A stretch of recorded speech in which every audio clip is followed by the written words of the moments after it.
It's Cageside with John Morgan.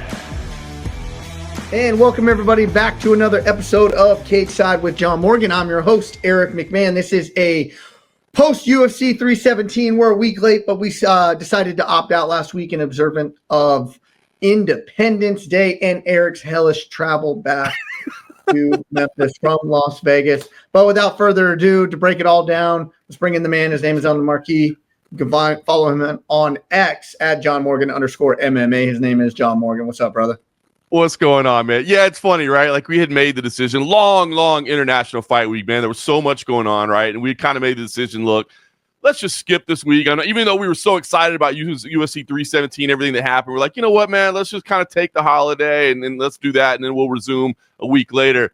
Turned out to be probably the best decision we possibly could have made, because there was no way you could have done a show with your insane travel of getting back. So, yeah, man, wild, fun week in Las Vegas. Not so fun on the way back to Memphis, but we take a little break and we get back into it. You know, I was sitting in the airport to peek behind the curtain. My flight got canceled home, right? And so now I'm in the airport all freaking night, like all night, 5 in the morning. I had to cancel a ticket, had to rebook somewhere else, just a bunch of stuff. And I'm sitting there. It's probably about 3 in the morning. I'm exhausted. You know, I'm coming off of 3 straight days of 3 straight events. I was at the we'll talk about Sean Strickland too. Let's talk about that. Make my notes. Yeah, I wasn't gonna let you get out of here without talking about Sean Strickland and Chris Curtis. Believe that. So now I'm sitting there in the airport. It's like 3 in the morning. I'm exhausted, and I'm like, "Was this worth it? Was this shit worth it?" And then I'm sitting there, and I'm like, "Oh, abso-freaking-lutely, it was worth it, man!" Because that International Fight Week, Power Slap Friday, 317 Saturday, Tuff-N-Uff Sunday. There was fireworks at every single one of them. Like, it was an epic weekend. So let's just get into it. Power Slap is like nothing you've ever seen before, especially live. It is wild, man. You know, I know that it receives a lot of criticism, and you could break down the merits of where it serves as a sport, et cetera, but being there live, the party atmosphere that they've created there, obviously the Fontainebleau is an incredible venue to host it at. And it's just a whole different feel than anything else. It's different than any other combat sports, martial arts events that you've ever been to before. And they really have made a big party out of it. So, got to hang out with my man Kevin Ioli there a little bit as he retired off into the sunset and soak it all in. But I'll tell you what's funny, and maybe some people might find interesting that I didn't know. You know, I knew you had a busy weekend, right? I knew Power Slap was part of it. I didn't realize that was like an all-day affair. Like, we showed up for the final. There's like 8 matches that basically get streamed live on YouTube, and that's all I thought was happening. I asked you what time you had to get there, and you're like, bro, I've been here for like 6 hours already. Yeah, so my call time was 1:30 p.m. Fight started at 2:30 p.m. Fights is a loose interpretation.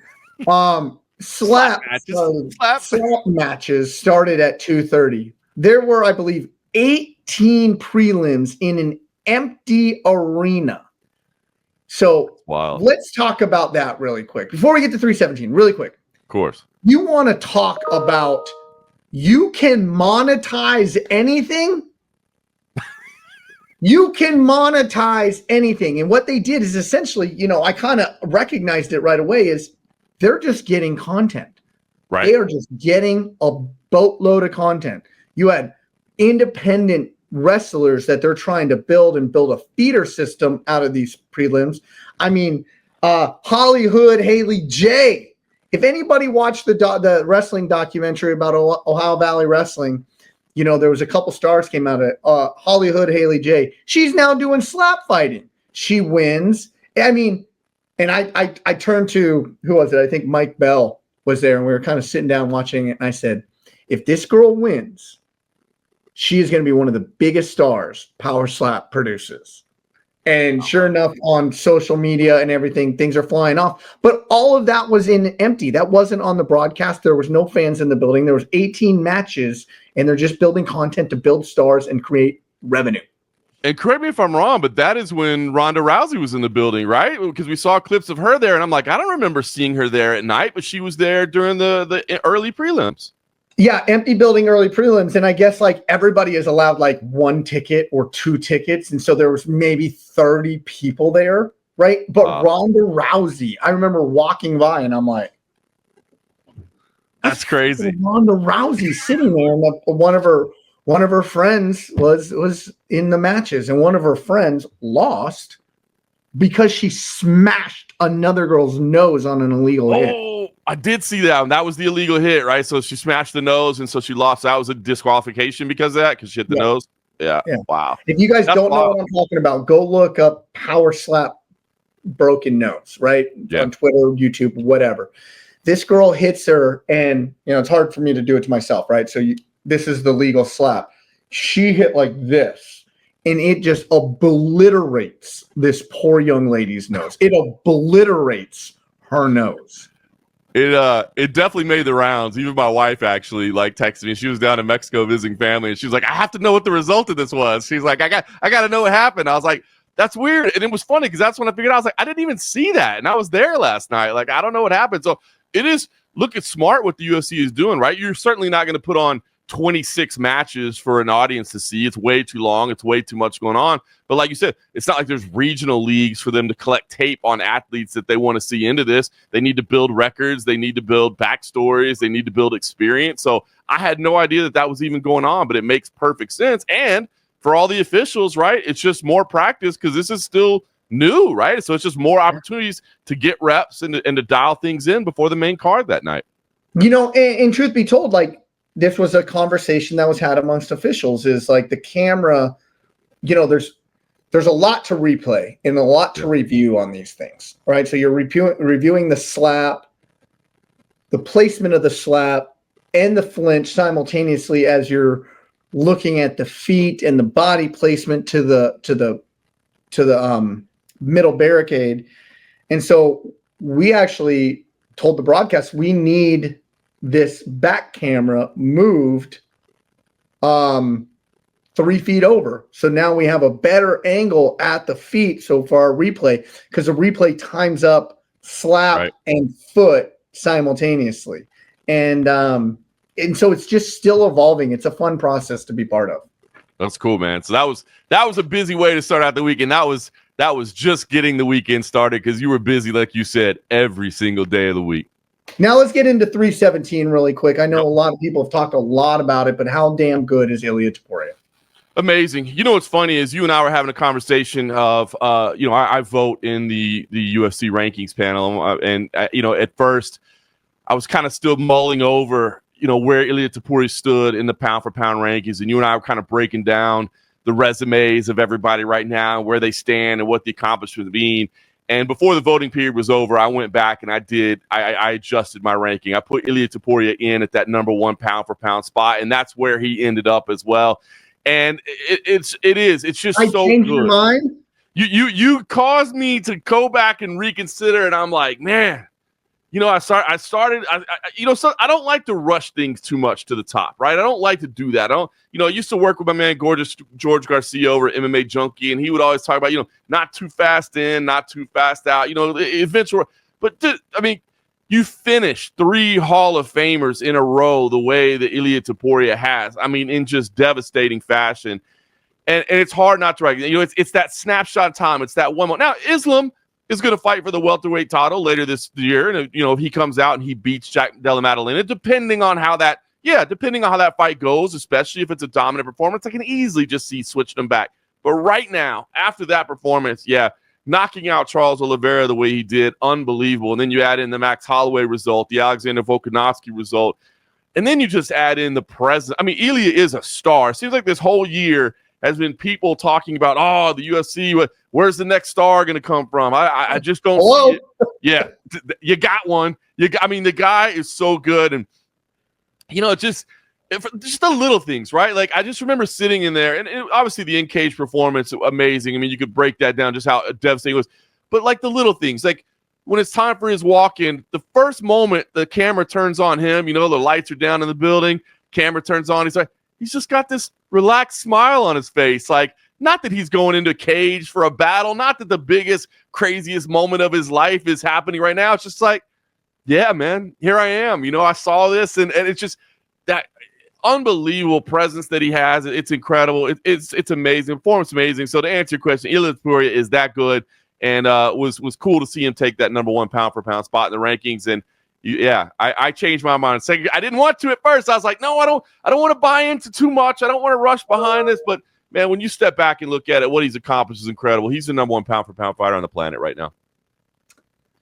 I mean, the argument for Islam is there, right? But if we're looking at the body of work over the last 2 years, it's undeniable. It's undeniable at this point. Now, one fight, to your point, can change everything. He goes out there, he starches Jack Della Maddalena. Yeah, Jack. Hey, we'll flip it back, and then who knows? Who freaking knows what could happen? And yes, and the possibilities are amazing. But look, some of it's not his fault. And like, if you look at it, like Islam, one of the reasons he didn't want to fight Topuria is because, right, he's like, I don't want to fight a guy that's moving up from 45 until he establishes himself at 55. And to be honest, it's fair, because as I look at that body of work over the last couple of years, as you said, I look at it and I go, well, he has 2 wins against Volkanovski, but that's the 45 champ. You know what I mean? Okay, you beat the dude that's in the smaller weight class than you, like, great. But that's what was put on the table for him. So I understand it, and then the Moicano situation, now obviously Moicano didn't look great at UFC 317. So that kind of detracts from that performance a little bit. So yeah, I mean, listen, if you still have Islam Makhachev number 1, I can't tell you, as you said, the case can be made. I can't say like, oh my gosh, your rankings are ridiculous. What are you talking about? I get it. There's an argument both ways. But to me, I think you just kind of strike while the iron is hot, right? It's Ilia Topuria's moment, and you put him in that spot for right now. What do you have Pantoja? Because Pantoja looked unbelievable against Kai Pantoja looked, and I had him higher going in than most people did. So I think I have him at number 4 right now. Let me pull that up to make sure I'm not lying. Because I had him a lot higher than most people did coming in. I do agree with him that the pound for pound ranking at that point was a little bit ridiculous. And yes, so mine right now is Ilia Topuria, Islam Makhachev, Merab Dvalishvili, Alexander Pantoja, and then Dricus du Plessis. That's my top 5. Can't argue with that. I mean, you can't argue with that. All great, right? You could switch those anywhere you want, and you're not wrong, man. Those are some incredible fights. And listen, we're talking about looking at stars. I mean, that list of names right there, man, that dominant, incredible champions right now. Some really amazing fighters in the UFC. So, I think the sport's in a better place than people might want it. Let's talk about another potential star, Joshua Van. Oh my gosh. Joshua Van, Brandon Royval fight UFC 316, the most significant strikes in UFC history. Was that correct? It's amazing, man. What they did. Yeah, what they did was incredible. It's funny. So the Fighters Only World MMA Awards every year, the voting period is from July 1st to June 30th, basically, right? So the last event that was there in the newest eligibility period was UFC 317. And I'm actually working with the guys at Fighters Only right now to kind of we should have an announcement in the next week or so what the nominees are for this year's awards. I know recency bias. Well, I was going to say, I know recency bias is a real thing. Sometimes it's easier to remember what you just saw versus what you saw 12 months ago.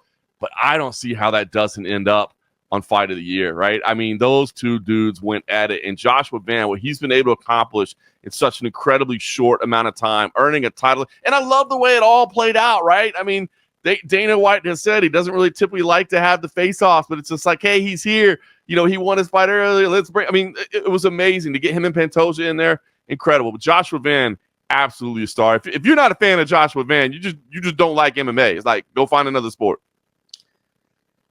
Brandon Royval took so many big shots in those first couple rounds, and his poker face never changed. Never changed. Yep.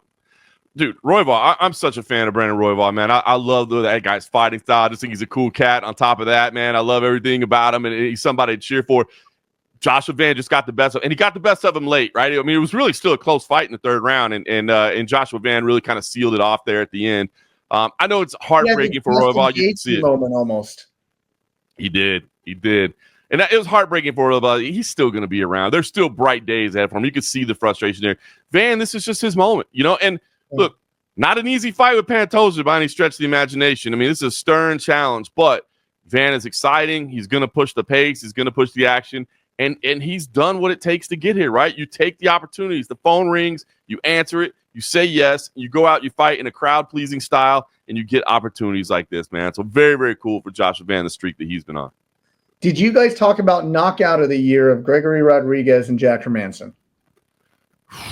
That was vicious as well. There's a lot of them on there. He's definitely on the candidate list for sure. We're whittling them all down right now. That was a savage. He's in the conversation to be on the nominee list for sure. Absolutely. Because yeah, 100%. That was live. I was feet away right outside the cage. It was very tense in the building about the safety of Jack Hermanson. Yeah, it was because he was down for a while, right? And unconscious, 2 minutes. You could feel the tension around because that's the reality of the sport, right? Because you have a big devastating knockout and you're like, yo, that's amazing. And then somebody doesn't move for 2 minutes and you start going, fortunately, it seems like everything's okay at this point. And that's part of the reasons for the stringent medical testing leading into the fights to make sure that everybody's okay. But that was devastating to say the least. It was scary. I was there. I was scared, for his safety.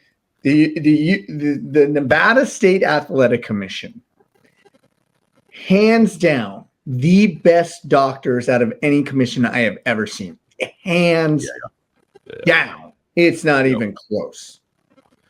Obviously, A, they're just on point. They're experts in their field. But B, they've gotten so many reps. They get more reps than anybody else of going through this, right? So they know how to handle it in calm, professional fashion. It is a blessing to have the staff that we have out here in Nevada. There's no question about it, man. And they're familiar with us. I was talking to one of the docs later that night. I've been out there enough now where, it's like, hey, doc, hey, Eric, how you doing? And then you just strike up little friendships. Let's grab a cup of coffee together. Let's sit down. Let's talk, So we were talking about the Jack Hermanson knockout and at the end of the night. And I said, well, I was scared. And he's like, and he goes, there's no reason to be worried yet. He's like, you don't even start as a cage-side physician and a trauma expert like I am until they're unconscious for 3 to 3.5 minutes. At that point, now you're saying, okay, I'm going to start being, my worriedness level is elevating now, other than just a knockout. 2 minutes, not a problem. Now, we see knockouts and they're in and out. Let's call it 15, 20 seconds is a long time to us, right? Yep. And so then he also says, and a lot of times, people will come too faster because the doctors that jump in are trying to wake them up. And he's like, we don't try to wake anybody up. We want the natural process to happen. And so we're just there. We're sitting, we're observing, we're watching the breathing pattern. The breathing pattern was fine. This was fine. Then that was fine. So we are going to let the normal process take place. We are not doing the smelling salt trying to wake them up. We are not clapping or shaking them or doing anything. We want to have somebody there that is recognizable right when they come to. And you know what? We want to just everything calm. And at 2 minutes, Eric, we were not worried. I said, wow. Glad you were in charge because I was worried. Yeah, man. No, that just shows the professionalism, man. Just so again, in those moments, it could be pressure filled, right? You know what I mean? Could be panicking a little bit, and they don't. They've been through there. They understand what they're looking at. To go through that type of steps and process, it's pretty impressive to see. And yeah, it was good to see that Jack Hermanson was ultimately okay. Oh yeah, he was fine in the back. They said it was actually like nothing ever happened. He was just talking, everybody giving high fives, fist bumps. That's good. And then, what we've learned about concussions and that sort of thing is then, give the brain some time to heal after that, right? Then you get the lengthy suspension of no contact in training and that sort of thing. And, that's where the sport has evolved, fortunately, because it used to be like, well, I got to get back in the gym on Monday and we got to make this right. It's like, no, let's think about longevity. Let's calm down a little bit. This is what's best for you. So, yeah, that was definitely a scary knockout. Post UFC 317, we had Independence Day this past Friday. It's also the start of the 250th birthday of the United States of America. Yes, it is. Love them, hate them, ambivalent. What nobody can say is Donald Trump is by far the biggest fan of mixed martial arts out of any president we've ever had. Right? This is true. I'm sure we can all get behind that. As part of this USA 250, he throws it out the other day. Hey, I spoke to Dana. We're going to have a UFC fight right here on the grounds of the White House. Now, saying that on its face is it's just crazy. But right. I think if Donald says it, he's going to do it, right? He says a lot of things. I'm going to do this in my first term. This, bam, he's checking them off the list right now, right? Like I said, this isn't a politics discussion. He is an ambitious guy. If he says it's going to happen, I'm sure the conversation already has. It's going to happen. But moreover, when you got into this profession, if somebody were going to say, John Morgan, in 2025, there is going to be a UFC pay-per-view card at the White House, what would you say? I would immediately have you locked up in a mental institution, and we'd have to take you away because you definitely need some counseling because your idea of reality is severely warped at this point. No, never in my. And listen, to your point, Donald Trump says it. You know what I mean? Then you got to think he's got to put a. It's not as easy as like, let's just do this. I mean, there's so many security concerns, operational concerns, logistical concerns, but you're talking about two men who, between him and Dana White, who, when they have a challenge and they want to get something done, they're going to find a way to get it done. So I'm still not 100% convinced, but I think it's more reality than fantasy when he talks about it. At least that's what it appeals to me. But to your point, I mean, unbelievable, man. And this is just it, right? Like my initial thought on this was kind of, because I saw a lot of people in the MMA space that go, oh my God, this is terrible. This is ridiculous. I'm like, guys, I mean, look at where the sport used to be. We had senators coming after the sport and labeling it human cockfighting and trying to shut it all down, to now the sitting president wanting to host an event on the White House lawn, and as you said, put politics aside, wherever you stand on all the issues. And we know at this time in our country, there's some very divisive issues. As a fan of the sport, how could you not want to see this? And how could you not want to be there, if at all possible, to see history? It's wild to even think this could be a reality. Gosh, what I would do to get the call to be on that card. Oh my gosh, I would give a limb. I know. I would definitely want to be there. You know what I mean? I would definitely want to be. I mean, that's history in the making. You know what I mean? Really history in the making. I think there was one other time that I know there was one. I mean, there's been a couple that I just didn't want to miss. I've been so blessed and fortunate to be in some of the greatest fight venues in the world, but this stuff's like out of the ordinary. Like the Sphere, I definitely wanted to be inside the Sphere because I knew that would be like a once in a lifetime thing. I know some people think they'll go back. I'm not sure they do. But this is absolutely one side. There was a time when Bellator was talking about doing a show inside the Coliseum, and that was another one where I'm like, oh, I will be there. I don't know how, I don't know how I sneak my way into that thing, but I will be there. But this is on that level of just like, what? Like unbelievable. You have to be there. Has to be there. Now, that poses the question, for me at least, is who would headline a card like that? Who is a big enough crossover star to headline something like that? To me, it can't just be like, let's be honest, like, I don't think it could be Islam Makhachev. No.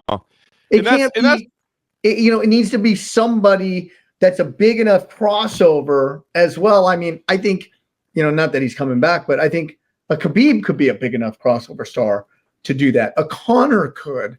I don't see any of those as being a realistic possibility. But who in this roster do you think could be big enough to headline a card? And if John Jones really retires, or was this all a setup to maybe have John Jones come back at the White House?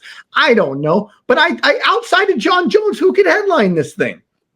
How great would that be that John knew about this was coming and he's like, Madison Square Garden doesn't sound so great for my send-off, but you know what does? The White House does. You know what I mean? And now it's the American facing the British champion on the White House lawn on the 250th anniversary. Come on. I mean, listen, if that was the foresight. This writes itself. Does, right? I mean, come on. Yeah, it's got to be like Americans versus UK all day, right? I mean, you got to have that on there, the 250th birthday. But no, listen, I do think John Jones is big enough. Even like it's interesting. I mean, you got to have Americans, and I'm not like, hey, America, you got to have it. But I mean, it's the White House lawn. You know what I mean? So I don't think you want even like we just talked about how big of a star Ilia Topuria is, right? But Ilia Topuria versus say Arman Sarukian or Ilia Topuria against Paddy Pimblett, both of which I think are massive fights. But you don't put that on the White House lawn, right? The Georgian Spanish against the Armenian or against no, you don't, right? You got to have a John Jones, a Justin Gaethje in there. Justin's talking about I only want a title fight or don't call me. Well, what if you're like, well, listen, I don't have a title fight for you, but what I do have is a main event on the White House.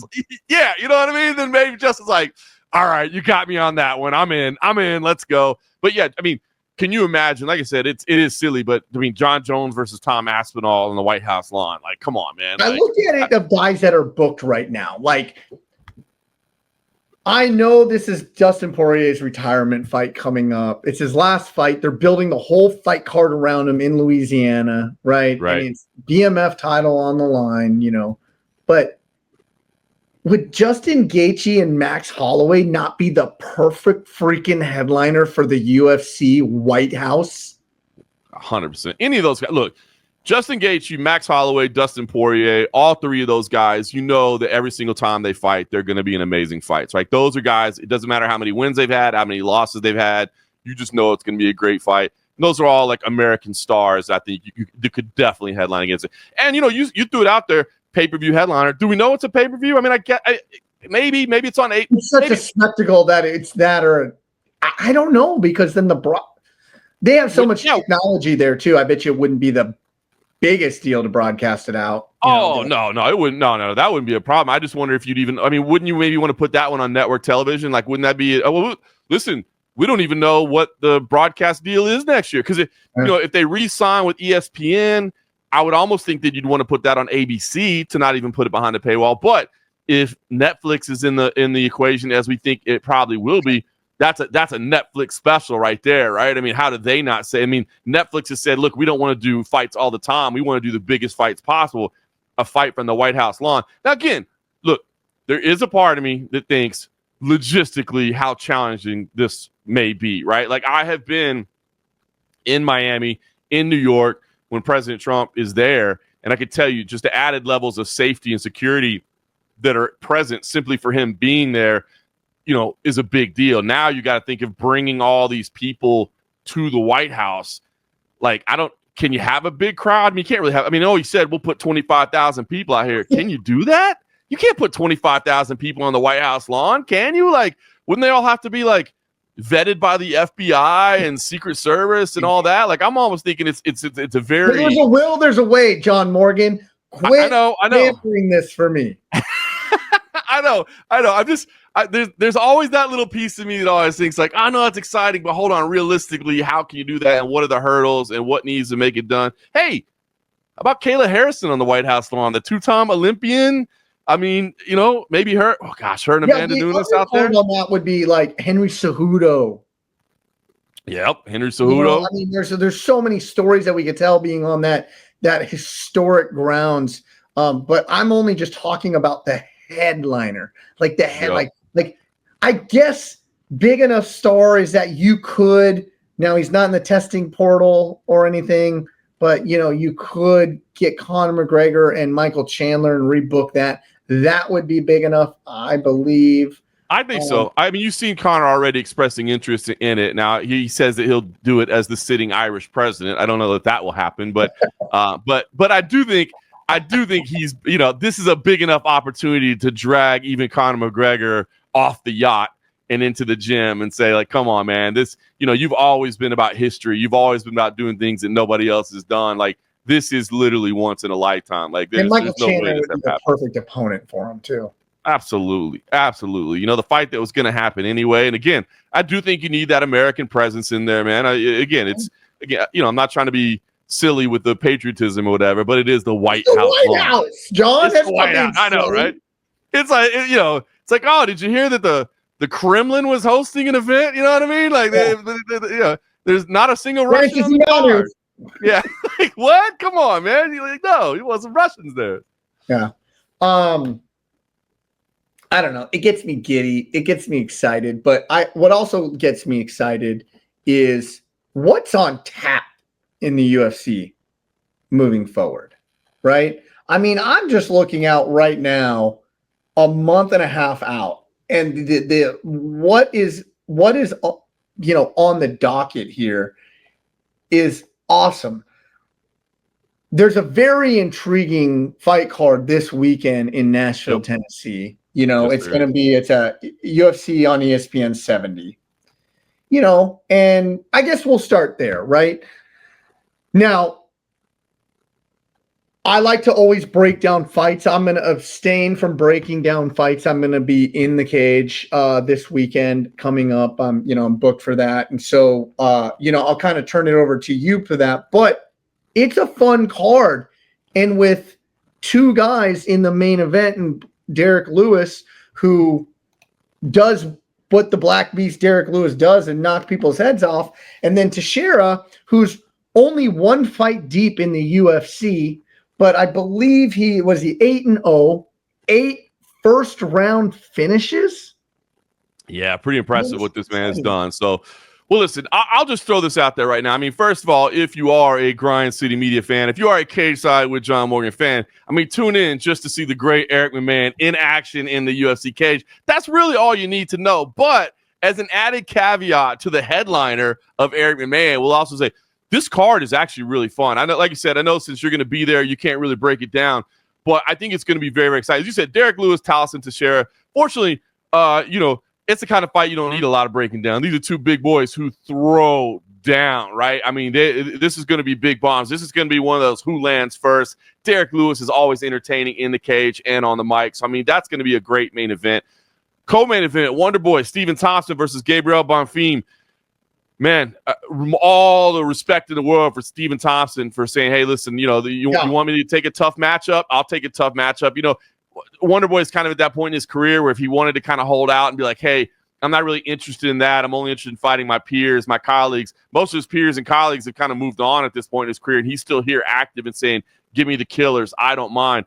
Calvin Kattar versus Steve Garcia could be an absolute banger of a fight. That could be a lot. Nate Landwehr versus Maury Charrier. That's an absolute banger. One of the funnest fighters you'll ever see. I believe he's from Tennessee as well. He is. Nate the Train, baby. Nate the Train in the UFC. Clarksville, Tennessee. I'm telling you. So that'll be a fun fight. There's no doubt about it. Vitor Petrino, Austin Lane could be fun. Junior Taffa down at light heavyweight, looking all slim and cut up against Tuco Tagas. And then you go down to the prelims. Max Griffin, Chris Curtis, Jake Matthews, Chidi Njokuani, Lauren Murphy is back. Kenny Nzechukwu, Walter Walker. I mean, and the former CFSC double champ, Fatima Klein, opens up the night. So I am really intrigued by this. There's got some CFFC ties early on. We got you working throughout the night. But we really do have some entertaining matchup. I think Bridgestone Arena Nashville, I think they're going to get a treat, man. I think this is going to be a really fun fight card. And as you said, it kind of sets up a list of, we had a little summer break. We had 317, but there's some fun fights teed up in the very near future. Not a lot at the Apex. We got a couple stops in August. It's going to be making the international trip, man. They're heading out to Abu Dhabi. They got Shanghai. They got Paris. They got Canada. A lot of stuff on the radar.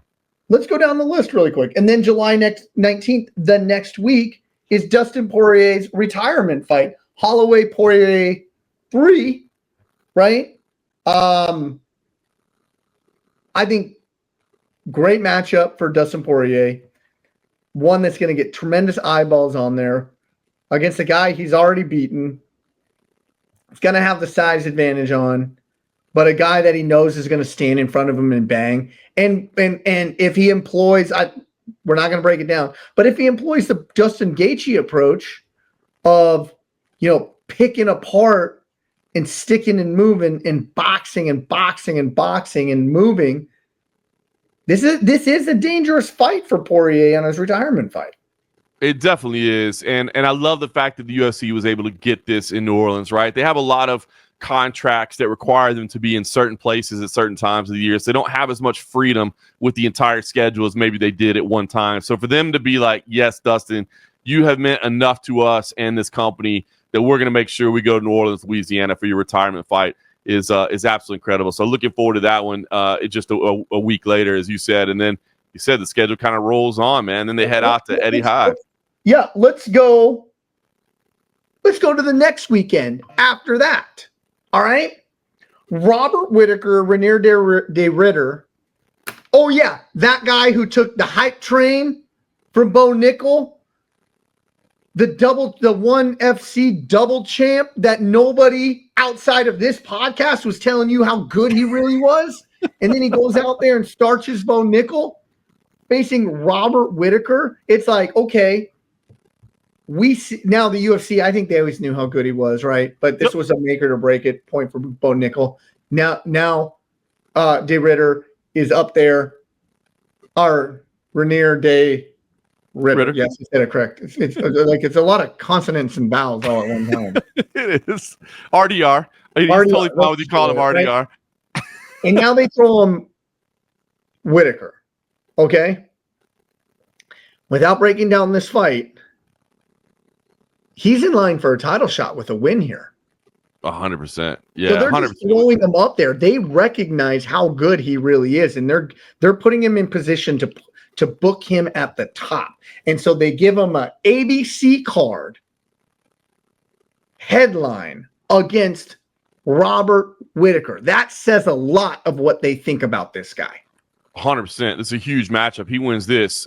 He's fighting for a title. There's no question about it. And I mean, again, we got Tom, and we'll talk about him. But what if I told you that might not be my most anticipated fight of the night in Abu Dhabi? What if I told you that Aaron Pico's UFC debut against Mosar Evloev might be? Now, listen, Robert Whittaker, Renier de Ritter is pretty damn good, so I am excited about it. But Aaron Pico, another one of those that, again, we understand a lot. The undefeated, like. They're not doing these PFL or Bellator dudes any favors. They're like, you want to be in the UFC? We are going to throw you to the wolves. There is no tune-up fight for you Bellator or PFL guys coming over.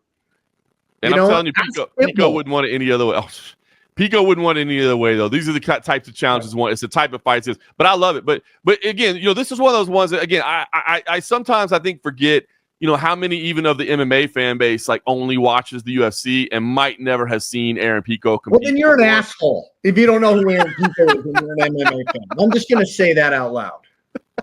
Yeah, I'll be honest with you. You're not really educated there if you don't know Aaron Pico. But you know what? If you don't know Aaron Pico and this is your introduction, you're in for a treat, man. Again, this is a tough matchup. I'm not saying like, oh, watch this. Aaron Pico is going to starch this cat. No problem. No, this is a tough matchup.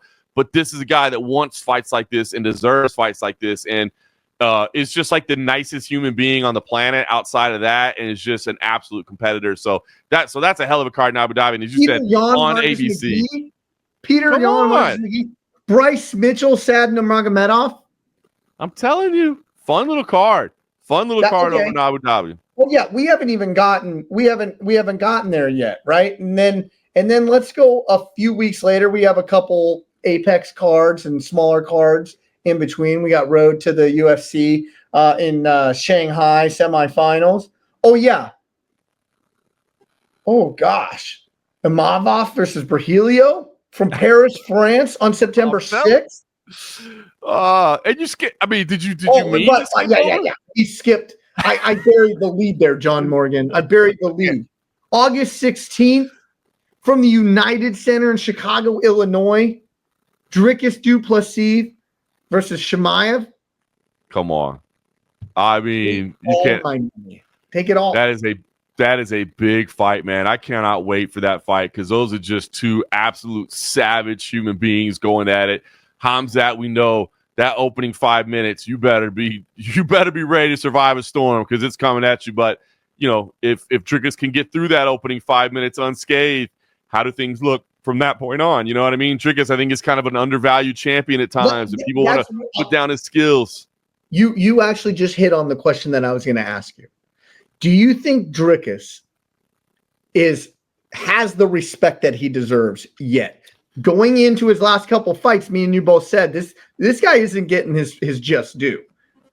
I still don't think he's getting his just due yet. I agree. I don't think he is either. And because I think, people are starting to now I do think the discussion has changed a little bit where it's like, oh, well, he looks like he sucks, but he doesn't suck. But that's not what the discussion should be. It's like, dude, this is one of the best pound for pound fighters on the planet right now. You know what I mean? So I don't think he gets the respect that he should. And this will be interesting, right? I mean, because if he goes out there and starches Hamzat, maybe people will finally go, okay, wow, man, he took the boogeyman on and he destroyed him. Wow. But, if it's a situation where it's a closely contested, or maybe it's just because Hamzat, tires later or something, you're like, yeah, but I don't know. He just barely beat him. So who knows? But I agree with you. I don't think he's getting the respect that he deserves. I think he's one of the best fighters in the UFC, obviously, right now. I mean, look,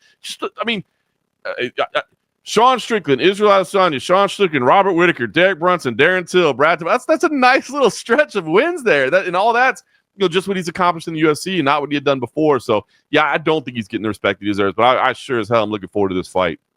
And who did he fight twice for the world title? Strickland.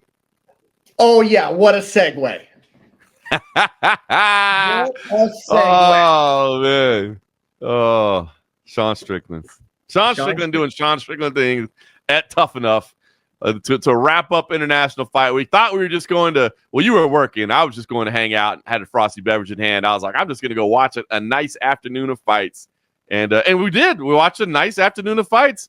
Some that weren't even scheduled. I'm sitting cage side, and I'm kind of like, I had a weird angle, and so I'm kind of looking around. I didn't even realize that Sean Strickland and Chris Curtis were in that fighter's corner. Oh wow! I didn't even realize, because I was just kind of like, I did the fight before, so I didn't do the check-in. I didn't do anything. I was just took my seat, decompress, and I'm watching this fight, and I'm like, oh, yeah, choke's pretty tight, like.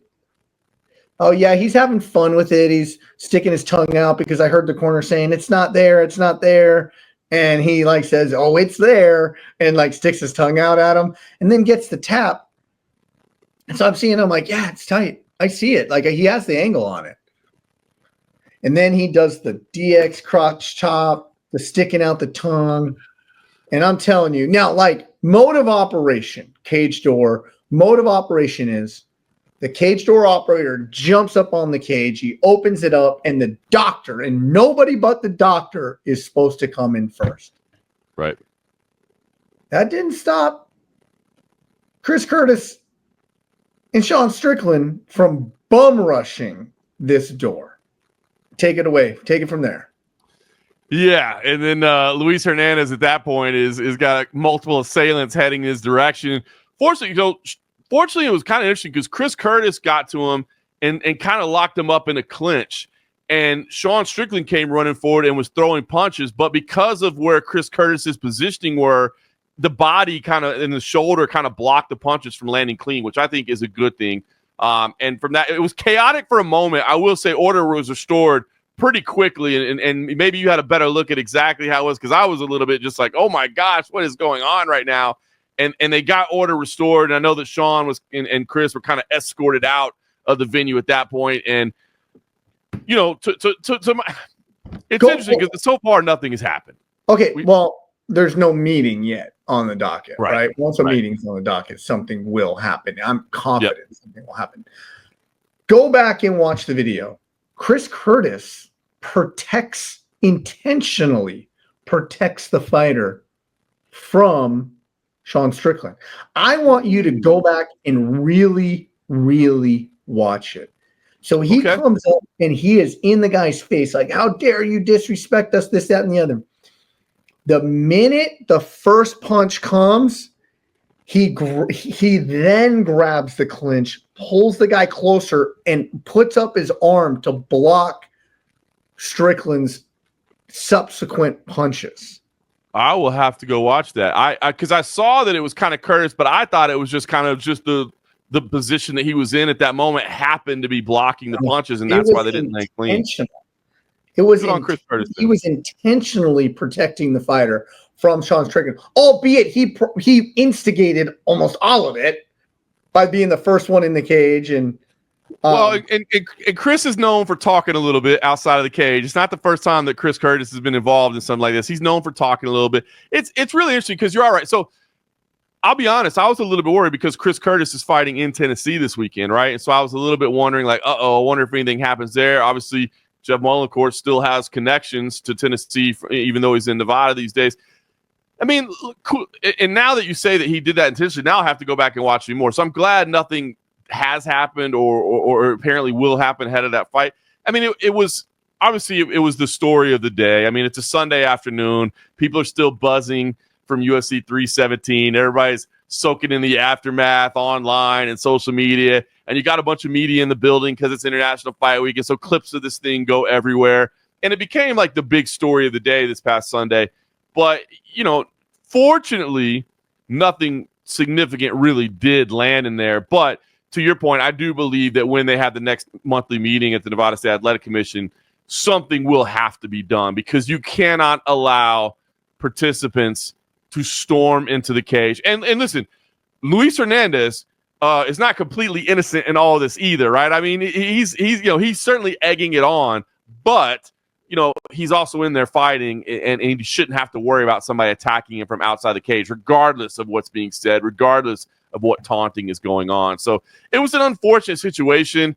I'm glad it didn't get, because it could have gotten bad. And that's the whole thing, is it could have gotten really bad. Because then this is what I think people forget about sometimes is, okay, let's say, Chris and Sean don't do anything, but like people in the crowd all of a sudden get involved because they're defending their guy or whatever the case may be, and stuff starts getting thrown or fights break out in the audience, or you know what I mean? Like, these are all the things that you really have to consider. So you may be like, well, I don't think they should face any punishment. Like, Luis Hernandez was talking trash and they just went in to make sure that he knew he couldn't talk trash.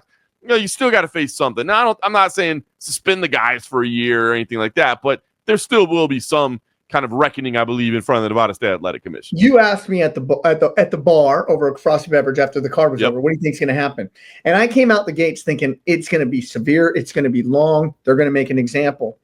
And then the story kind of died. Like, not a lot of people thought this was that big of a deal. And so now looking back at it, like, you have to do something. You have to do something. But listen, you get in this game, shit like this happens. This is like, I talked to so many guys like right afterwards, like, this is an embarrassment and this is how blah, blah, blah, blah, blah, blah, blah, blah. And I'm like, yeah, it was, but it was also kind of awesome. It was. Like, this is everybody enjoyed it. We tune into, like, we love the sport, right? Me and you love this sport. We love this, Absolutely. But also we love the carnage. This was carnage, and we love it all. I'll take the good with the bad with this sport. I'll take it all. Yeah. And listen, I mean, it's Sean Strickland and Chris Curtis. Like, you know what you're getting. You know what I mean? Like I didn't hear anybody that saw that goes, Sean Strickland did what? No way. I mean, everybody kind of. He needs to work on his fluidity, getting in the cage and walking up to people. Like, he looked like this static little robot. Like, like. Watch him walking into the cage. It's hysterical. It was a little bit awkward for sure, but and I like Sean, man. I do like Sean. I mean, obviously, Sean says some things and does some things, and this is one of those unfortunate things. So, I don't think, I'm not saying throw the book at the guy. He thought he was looking out for his teammate. Like I said, Luis Hernandez was talking trash the whole time, but you can't storm the cage. You just can't. So I don't think it's going to be a severe infraction, but you also can't look the other way. You got to document it. You got to have some type of at least minor slap on the wrist to just a reminder, like, hey, okay, nothing bad happened here, but it could have. And that's why, we suspend you for 90 days or something like that, where it's like that doesn't even really, it doesn't even really preclude you from necessarily taking a fight, especially if it's after. I was a little bit worried with Chris Curtis having a fight coming up so early, but maybe they can do something afterwards. I'm sure a nominal fine, something there maybe, who knows what all to go, but you just have to be careful because you never know what can happen, and you don't want that to repeatedly happen. I think if you can kind of sit here and go, guys, thankfully nothing happened. We all realize this isn't the way we should act moving forward, right? Yep, I get it. Sorry, it won't happen again. Apologize. I let heat of the moment got to me. And then if it does happen again, then you got to be a little bit more severe, right? You got to say, bro, it happened once, and you said you understood the implications of what can happen. So you at least document it. You at least go through the process. But yeah, it's Luis a cage Hernandez, though, he took full advantage of his moment. I love it, dude. Good for him. And the recap. How do you not sign Luis Hernandez the Contender Series for that, right? I mean, put Luis Hernandez on the Contender Series and put him up against somebody from Extreme Couture, right? I mean, that's now you got to fight that sells itself. You got to do nothing. And so what he said, he's given the post-fight interview, and he took right at Mick Maynard, and he's like, Sean Strickland couldn't knock me out. I'm a 170er. Give me my shot. Your middleweight champion couldn't do anything to me. Give me my shot now. Like, I loved everything about it. Like, the whole thing played out. I really agree. I didn't know anything about Luis Hernandez coming into this fight, but you damn sure bet I want to see Luis Hernandez fight the next time. Like, he's a character, right? I mean, he's a character, and he gets it, and he embraces it.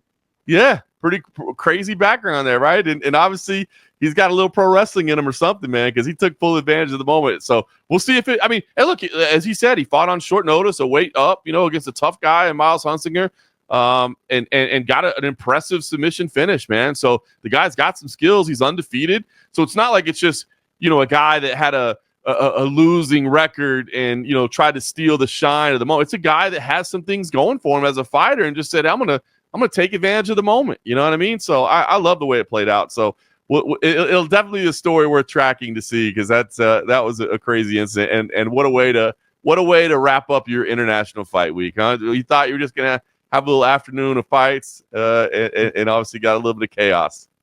Yeah, it was fun. It at the end of the day, it was a lot of fun. What you got going on this weekend? Last weekend of home for a little bit. We got some big CFFC stuff coming up later. On July 18th, we got CFFC 144 down in Tampa, so we could talk about that a little bit deeper next week. And then after that, we've actually got CFFC BJJ and CFFC Next Gen 1 in Atlantic City. So this weekend, pretty light week, to be honest with you, man. I'm just going to kick it on the couch and watch a little UFC Nashville, watch the headliner, Eric McMahon, and I heard there's some UFC fights there, but really, I'm just there to watch the officiating clinic that is going to be put on by Grind City Media's own Eric McMahon. And if there happen to be some UFC fights at the same time, I'll ingest those. What about you? What's a big UFC fight weekend in Nashville like for you? You know what? I'm actually really excited about it. I've been fortunate enough to ref UFC fight, Contender Series fights, PFL fights, where there's a lot of fanfare and be at these places. But my family hasn't been able to, right?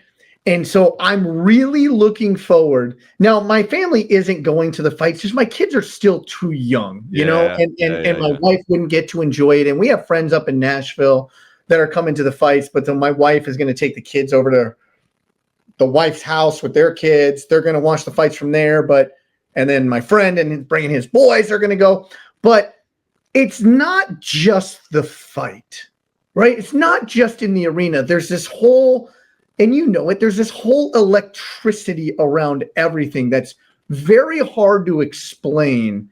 And I always get to experience it, and I travel to go do these things, and I just try to tell my wife about it, and they don't get to experience it. Now they get to experience it with me, and that's honestly what I'm looking most forward to, is bringing my family with me, checking my family into the nice hotel we get put up in, going and getting breakfast while you see just the chaos of the morning happening. While you're sipping coffee, you're like, there's a lot going on around here. You walk outside for a little walk at 9 a.m, and there's already fans wearing their UFC shirts, walking all around, just waiting for that night. Like, I'm excited for my family to experience that. That's what I'm excited for.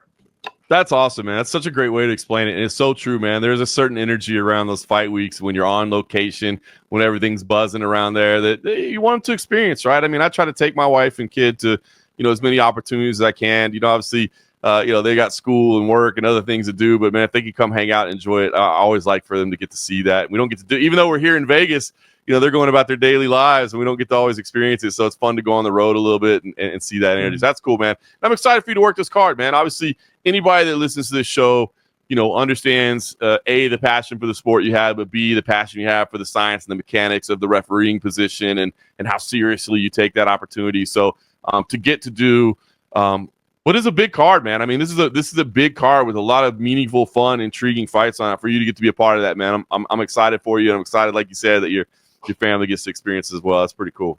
Yeah, man. So I'm pumped for it. Well, we'll be back next weekend to wrap up what was UFC Nashville and what will be amazing fights coming down the pike. With that being said, for John Morgan, I'm Eric McMahon. Enjoy the fights.